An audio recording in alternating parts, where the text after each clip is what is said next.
Hi, I'm Lizzie. I'm a senior in the PE department here. A lot of times the downturns seem to bring out the best in the industries. In the low in the 80s, we really developed horizontal wells. What do you guys see coming out of this downturn?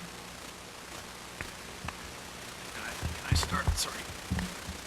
Yeah, so I think the essence of the question is a lot of times the downturns cause or allow industry to be more productive or innovative or do better. Is that fair?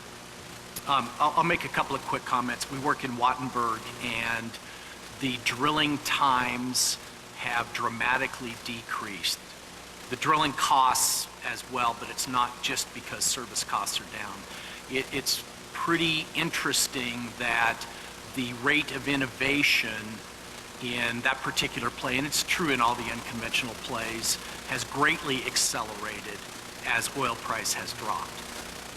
One has to decide whether they think that's good management or not good management. When we're making all of the innovation, well, we're spending a whole lot less money, but the bottom line is I'm absolutely impressed at what industry has been able to do, particularly in terms of bringing drilling times and costs down, and in this low oil price environment, as one example. I think I'll add to the wonderful answer that you provided. But fundamentally, when you have got good times, there's a lot of waste. But when it's tough times, people become a lot more creative because they've got to make it ends meet, right?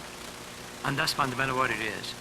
And I think, if you look back in the period of 1990 to 2000, when the price of crude was really, really low, and we were struggling for a decade, and that's where the unconventionals were the whole technology of that one was inception of that one started. And then, of course, that carried itself to the next 5-6 years, and before you know it, you had a beautiful flowering of all those efforts for about 20 years before that.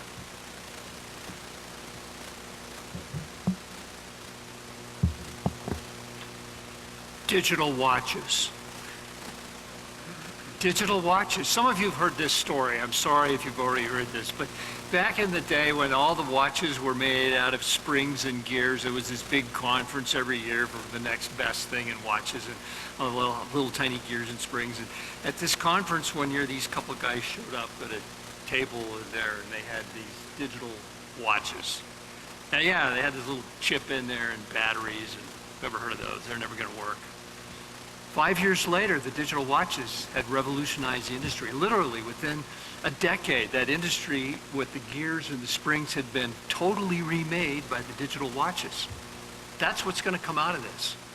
I don't know what it is or what those technologies are going to be. That's the good part about being here now. That's the crazy part about now. We're going to have some more digital watches.